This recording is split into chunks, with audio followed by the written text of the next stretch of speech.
Podcast Canal Senior.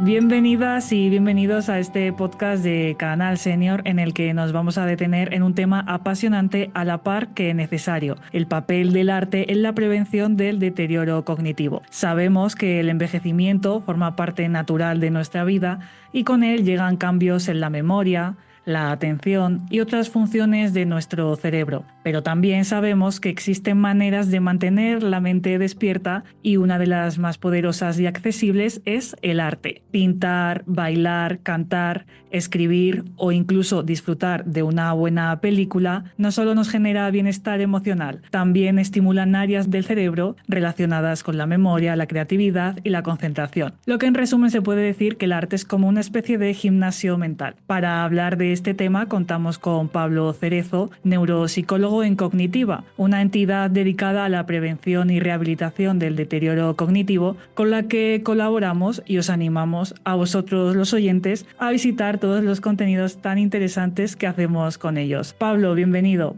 Hola, buenas. Muchas gracias por invitarme, Laura, y a Canal Senior. Y muchas gracias por invitarme a hablar de este tema tan interesante, hablar de deterioro cognitivo, que al final es mi especialidad, y sobre todo enfocándolo no solo a través de la enfermedad, sino también desde la salud y desde la prevención, intentando cuidar nuestro cerebro y intentando estar lo más conectados posibles con el entorno, y sobre todo desde algo tan bonito como el arte, que al final es algo que tenemos en el día a día y que es muy humano y accesible. Antes de entrar en el arte, para los que no saben muy bien qué es eso o qué supone el deterioro cognitivo, ¿cómo definirías el deterioro cognitivo y cuáles son sus principales causas? Sí, desde la neuropsicología entendemos el deterioro cognitivo como una disminución clara de las funciones cognitivas, pues como las que has comentado, como la memoria, la atención, el lenguaje o la capacidad de estar orientado, y siempre respecto al nivel previo que tenía la persona con la que estemos trabajando o de la que estemos hablando. Y entonces, bueno, en deterioro cognitivo no hablamos de olvidos normales de la edad, como puede ser pues, despistarse con las llaves, olvidarnos las llaves, sino de fallos que empiezan a interferir en la vida diaria de la persona. Como por ejemplo, pues, no recordar para qué sirven ciertos objetos, no poder nombrar objetos que no son familiares o tener problemas para manejar el dinero cuando antes no lo teníamos. Este deterioro pues, puede empezar de forma leve y en algunos casos progresar hacia una demencia, cuando el deterioro es más amplio y afecta a varias funciones y al final compromete la independencia y la vida de la persona, o puede mantenerse en un deterioro cognitivo leve y que la persona continúe manteniendo su autonomía. Las causas del deterioro cognitivo son diversas. Pues podemos hablar de procesos neurodegenerativos como el Alzheimer, que quizá es la enfermedad neurodegenerativa más conocida, u otras como las demencias frontotemporales. También podemos hablar de causas vasculares, pues pequeños infartos cerebrales que van ocurriendo a lo largo de la vida y que al final afectan a ciertas estructuras del cerebro y por tanto tienen o causan una serie de dificultades cognitivas. Pero también hay ciertas causas que pueden ser reversibles, pues ciertos déficits en vitaminas como la vitamina B12, el hipotiroidismo o mismamente el estado de ánimo, la depresión, pues pueden hacer que el funcionamiento cognitivo no sea óptimo y que por tanto tengamos cierto deterioro cognitivo. Por eso es verdad que es importante observar todo esto, hacer una evaluación completa para ver cuál puede ser el plan de tratamiento, intentar frenarlo o intentar revertir la situación. ¿Hay alguna etapa vital en la vida en la que sea fundamental empezar a hablar de prevención o es un trabajo que realmente deberíamos hacer durante toda nuestra vida? Es un trabajo de toda la vida. Digamos que nunca es demasiado pronto para empezar a cuidar de la salud de nuestro cerebro y la salud en general, puesto que con los años digamos que vamos construyendo algo que llamamos reserva cognitiva, que al final es una especie de colchón de resistencia que nos protege frente a los daños neurodegenerativos y otro tipo de enfermedades. Esa reserva se construye a lo largo de la vida, en todas las etapas, con aprendizaje, con socialización, con actividad física y actividad intelectual. Dicho esto, sí que es verdad que hay ciertas etapas en la vida en las que hay aspectos que son más importantes que otros. Por ejemplo, en la mediana edad, pues de los 40 a los 60 años, pues es un momento clave para controlar, por ejemplo, factores de riesgo. Pues mantener controlada la hipertensión, mantener controlada una diabetes, el colesterol, no fumar, hacer ejercicio físico y mental a diario. Sabemos que, o indican los estudios y lo que vemos en el día a día, que sí que reduce el riesgo de demencia décadas después, obviamente entendiendo que al final es un proceso multifactorial y que depende de muchas otras cosas. También es cierto que bueno, no solo es en esas edades, sino que al final nunca es tarde para empezar y en pacientes mayores también vemos que adoptar hábitos saludables sí que puede tener un impacto muy, muy positivo, puesto que sabemos que el cerebro es plástico, o sea que se conserva la plasticidad durante todas las etapas vitales. Por tanto, bueno, es un proceso de toda la vida. En la juventud intentamos mantener el cerebro curioso, mantener el cerebro activo, incluir aprendizajes. Luego en la mediana edad reforzamos intentando cuidar pues, la salud cardiovascular y la salud mental. Y en la vejez intentamos incluir actividades que nos desafíen intelectualmente y que nos mantengan más conectados con el entorno. Y en cualquier etapa de la vida podemos hacer cualquier actividad artística, como he mencionado antes, como puede ser pintar, cantar, bailar. ¿Qué sucede en el cerebro cuando realizamos este tipo de actividades? Bueno, cuando una persona se dedica a una actividad artística, digamos que el cerebro se pone en marcha. Por ejemplo, cantar, pintar o actuar activan múltiples regiones cerebrales a la vez y por tanto es un ejercicio cognitivo muy completo. Por ejemplo, si yo canto una canción, mi corteza auditiva está procesando la melodía que escucho, las áreas del lenguaje se activan para recordar la letra, la corteza motora coordina pues, mis cuerdas vocales, mi respiración al entonar y al mismo tiempo el sistema límbico o el centro emocional pues, puede estar evocando una emoción que me provoca la canción. Por tanto, es un trabajo en equipo de muchas redes neuronales y por eso es tan beneficioso cognitivamente. También hay otro aspecto que sí que es muy importante a la hora de hablar de arte, que es ese componente emocional o de regulación emocional que tiene. Al final las actividades artísticas suelen conectar con nuestras emociones de una forma muy profunda y el cerebro y las personas al expresarse por medio del arte activamos pues, distintas regiones cerebrales, como puede ser la amígdala, como pueden ser otras estructuras emocionales y funciones cognitivas, lo que tiene un efecto terapéutico muy importante. Por eso, pues, cuando escuchamos música, cuando pintamos, nos sentimos más relajados, nos sentimos más alegres y al final eso mejora nuestro estado de ánimo, que es un aspecto muy importante. Se habla mucho del poder de la música, del poder que tiene la música en todos los sentidos y en este caso, ¿qué poder tiene la música en nuestro cerebro? Porque se ha relacionado incluso que se puede prevenir con el Alzheimer, corrígeme si me equivoco. Tiene tiene un efecto muy poderoso a nivel terapéutico, por ejemplo, la música. Quizá uno de los efectos más notables es eso que comentábamos antes, la capacidad de evocar recuerdos y emociones con gran vividez. Nos pasa a todos que cuando escuchamos una canción de nuestra juventud o una canción de otro momento vital, de inmediato nos vienen a la cabeza recuerdos de personas, recuerdos de lugares, de sentimientos que asociábamos a esa canción. Por tanto, digamos que una melodía puede funcionar como una especie de llave que puede abrir un baúl de recuerdos que creíamos en muchos casos olvidados. Esto lo vemos en la clínica, por ejemplo, lo vemos con pacientes con demencia, pues pacientes que tienen un Alzheimer muy avanzado, que quizá ya no reconocen algunos familiares o han perdido memoria de gran parte de su vida pero que al escuchar una canción de cuando eran jóvenes o de otro momento vital, cambia la expresión, tararean la melodía o incluso pueden llegar a recordar pequeños fragmentos de la letra.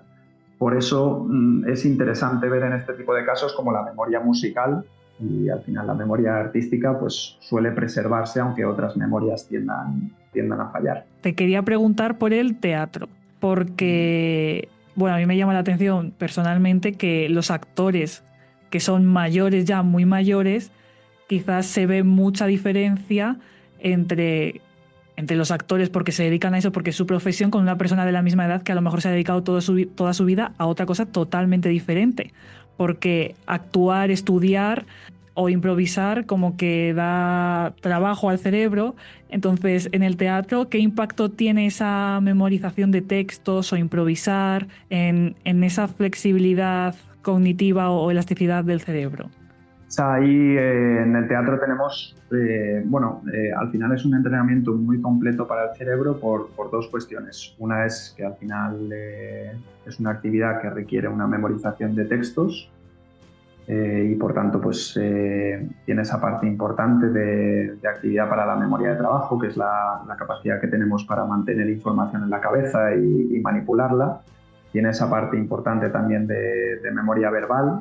Tenemos que aprendernos un diálogo, tenemos que recordarlo en orden, que asociarlo a la vez a gestos que hay que hacer a la hora de actuar.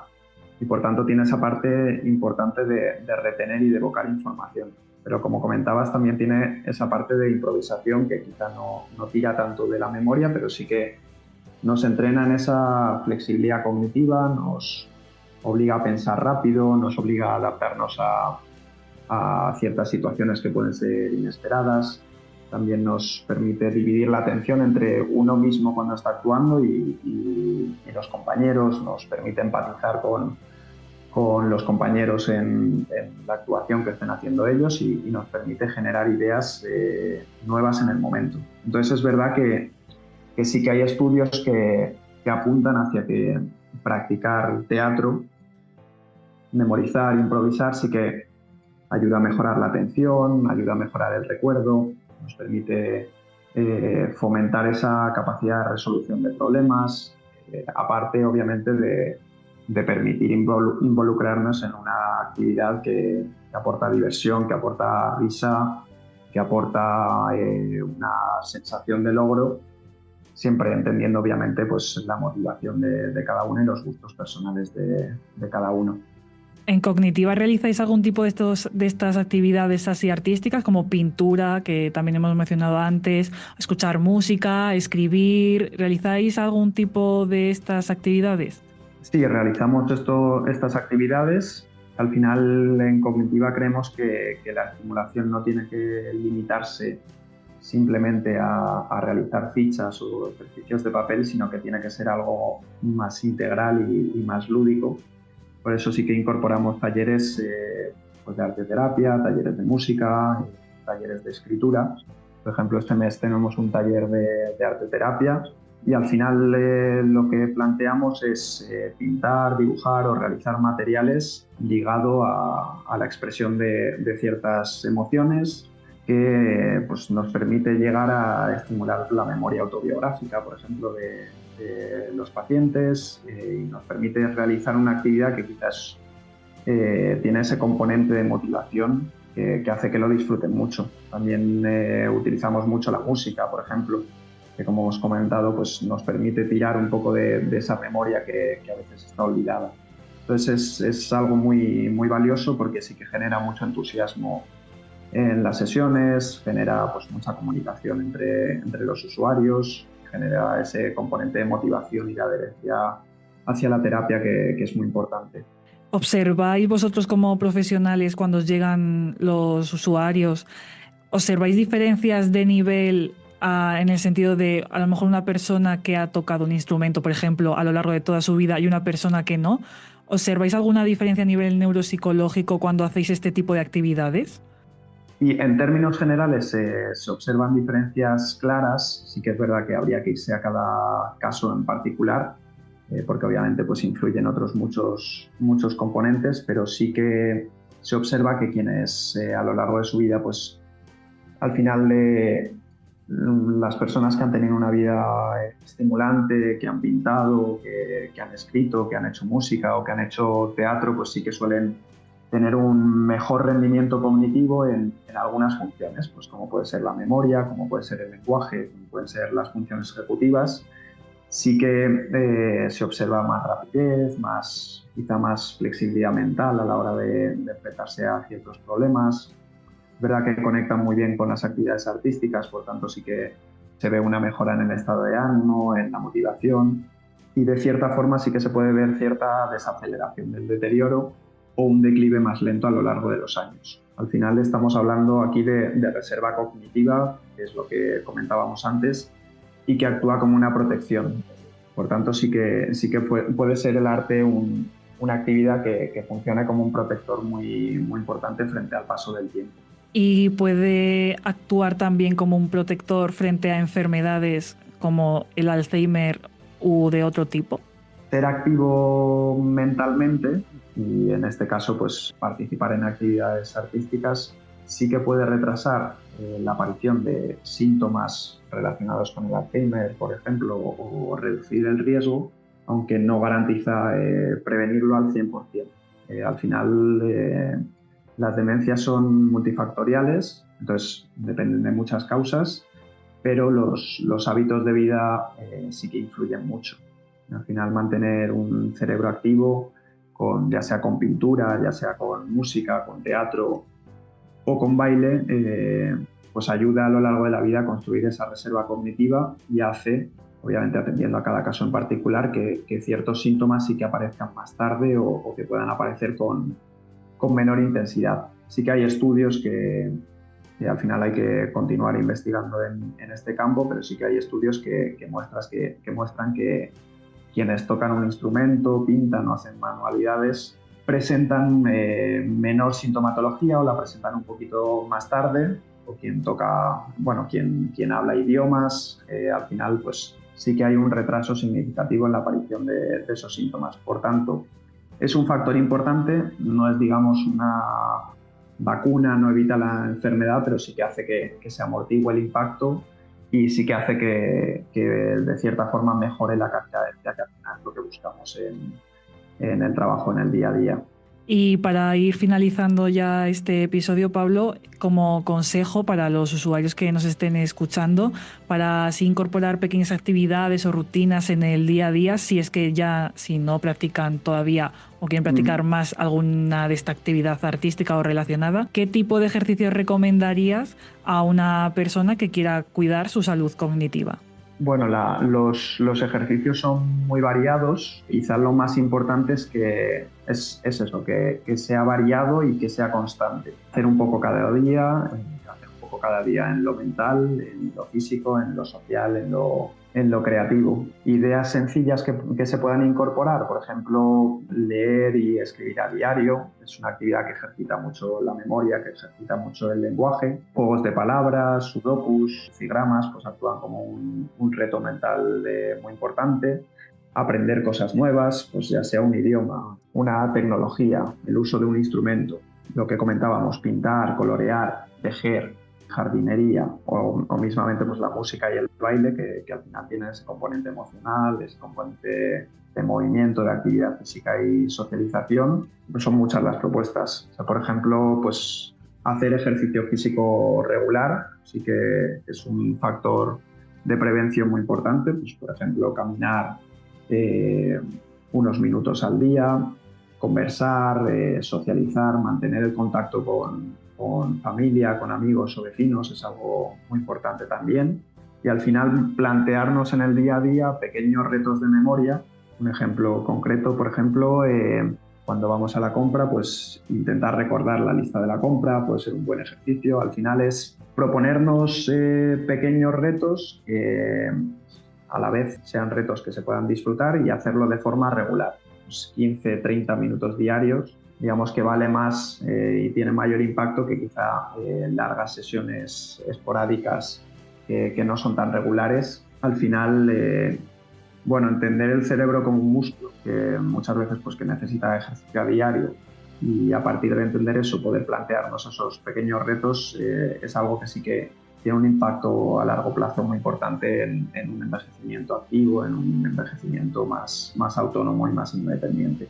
Pues con esos consejos nos quedamos, animamos a los usuarios a visitar canalsenior.es, donde por ejemplo tienen infografías con sudokus, adivinanzas y demás juegos de memoria, además de otros tipos de contenidos como clases, para que tengan activado ese músculo, ese gran músculo que es el cerebro y que nos permite hacer cosas maravillosas. Pablo, neuropsicólogo en Cognitiva, muchísimas gracias por estar con nosotros. Muchísimas gracias a vosotros.